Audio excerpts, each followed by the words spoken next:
मोहतरम नाज़रीन, Saudi airlines की जानब से मुसाफिरों के लिए बड़ी सहूलत का ऐलान कर दिया गया है। सऊदी एयरलाइन ने मुसाफिरों की सहूलत के लिए नए इक़दाम उठाते हुए खिदमात में इजाफे का फैसला किया है। ये तमाम सहूलतें एक एप्लीकेशन के ज़रिए फराहम की जाएंगी।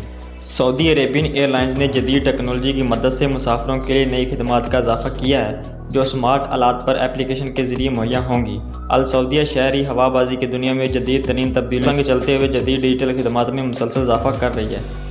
रिपोर्ट्स के मुताबिक अल सऊदिया ने गेस्ट डिजिटल सर्विस में सफरी सहूलत बेहतर बनाने का मौका फराहम किया है। डिजिटल सर्विस के जरिए ये पता लगाया जा सकता है कि आपका सामान कब कहाँ पहुँचा है। इसके अलावा मुतअद्दिद प्राज़ों की बुकिंग में भी सहूलत दी जाने लगी है।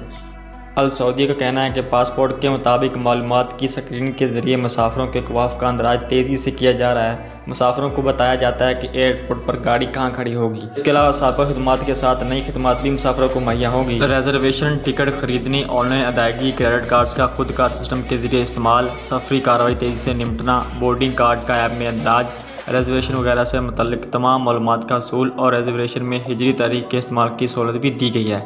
अल सऊदिया ने अपनी ऐप में ये तमाम सहूलियत फराहम कर दी हैं, जिसे एप्पल और एंड्रॉयड सिस्टम पर अब तक 66 लाख से ज़्यादा अफराद ने डाउनलोड कर लिया है।